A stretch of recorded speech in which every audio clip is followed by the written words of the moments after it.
పరిశుద్ధాత్మ దేవుడు, ఇద్దరు పేర్లు కలిసే ఉంటాయి. 6 times those names were mentioned in the Bible, but quite surprisingly we see their names together. వారిద్దరు పేర్లు కలిసే ఉంటాయి. ఎక్కడ కూడా విడివిడిగా రాయబడలే వారి పేర్లు. ఒక చోట ప్రిస్కిల్లా పేరు ముందుంటే, మరొక చోట అకుల్లా పేరు ముందుంటే, ఏ విధంగా చేత ఇద్దరు పేర్లు కలిసే ఉంటాయి కానీ విడివిడిగా ఎక్కడ రాయబడలే. That's the unity, that's the belongingness of a family. నూతన నిబంధనలో హై ర్యాంకింగ్ ఫ్యామిలీ అంటే ఏమన్నా ఉందంటే నేను అకుల్లా ప్రిస్కిల్లానే ప్రజెంట్ చేస్తాను. ఎందుకు అని అడుగుతారేమో, జాగ్రత్త వినండి. ఒకసారి అపోల్లో అనబడే ఒక వ్యక్తి ఉన్నాడు. He was an expert in law. ధర్మశాస్త్రంలో విద్వాంసుడు అంట అతను. విద్వాంసులను ఎవరినంటారు తెలుసా? ఆల్మోస్ట్ మొత్తం తోరా అంతా బైహార్ట్ చేసిన వాళ్ళు. మొదటి 5 పుస్తకాలు బైహార్ట్ చేసేస్తారు వాళ్ళు. లా అంటే ఏంటో, దాని ఎసెన్స్ ఏంటో, దాని నేచర్ ఏంటో అంతా బాగా వాళ్ళకి తెలుసు. అలాంటి విద్వాంసుడు అపోల్లో పౌలు గారి దగ్గర చదువుతాడు. పౌలా, నేను యేసు ప్రభు గురించి ఎక్కువగా తెలుసుకోవాలనుకుంటున్నాను, ఏదైనా ఒక యూనివర్సిటీ సజెస్ట్ చేస్తావా?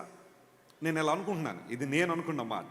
అప్పుడు పౌలు గారు అన్నారు, అపోలో నీకు ఒక యూనివర్సిటీ సజెస్ట్ చేస్తాను. వాళ్ళు ఎవరో కాదు, అకుల్లా ప్రిస్కిల్లా యూనివర్సిటీ. నువ్వు అక్కడికి వెళ్తే యేసు ప్రభు గురించి బాగా తెలుస్తుంది అన్నాడు. సరే, అపోలో వచ్చాడు. అకుల్లా ప్రిస్కిల్లా ఇంట్లో 3 నెలలు ఉన్నాడంట. బైబిల్ సెలవిస్తున్న సత్యం ఏంటంటే, అతడు అపోల్లో అనబడే వ్యక్తి విద్వాంసుడు అకుల్లా ప్రిస్కిల్లా ఇంట్లో కొన్ని నెలల పాటు ఉంటే రిజల్ట్ ఏంటో తెలుసా? అతనికి యేసు ప్రభు గురించి మరీ ఎక్కువగా తెలిసింది అన్నాడు. ఇన్క్రెడిబుల్ వర్డ్ బైబిల్లో. నేను అది చదువుతున్నప్పుడల్లా చాలా స్ఫూర్తిని పొందిన కారణం ఉంటే తెలుసా? భార్యాభర్తలు వినండి, ఎవరైనా మీకు తెలియని ఒక వ్యక్తిని మీ ఇంట్లోకి 3 నెలలు పెడితే 3 నెలల తర్వాత మీ గురించి అతను చెప్పే సాక్ష్యం ఏంటి చెప్పండి? ఆ ఒడ్డరి బాగున్నారు కానీ రోజు తగులేండి, రోజు దెబ్బలాటలేండి, రోజు ఇంట్లో నెమ్మది లేదండి, ఒకళ్ళంటే ఒకళ్ళు పడదండి అని ఇలాంటివి చెప్తారేమో. కానీ అపోల్లో ఏం చెప్పాడు తెలుసా? ఈ భార్యాభర్తల ద్వారా నేను యేసు ప్రభు గురించి ఎక్కువగా తెలుసుకున్నాను. My dear pastor Daniel and Angel, it's a great life and blessed life when somebody knows Christ through your actions. వివాహము అన్నిటికన్నా ఘనమైనది అని నా తల్లి తండ్రిని విడచి నిన్ను హత్తుకొందును. క్రీస్తు యేసు సంగమునకు శిరస్సైయుండులాగున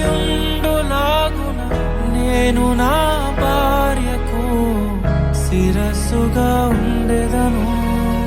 నా ప్రియ సతీవే నాలో భాగస్వామివై యేసును వెంబడించు సహవాసివై అంతము వరకు నీకు తోడయుండి క్రీస్తుని నీడలో ఫలించెదము. వివాహము అన్నిటికన్నా ఘనమైనది అని నా తల్లి తండ్రిని విడచి నిన్ను హత్తుకొందును. క్రీస్తు యేసు సంగమునకు శిరస్సైయుండు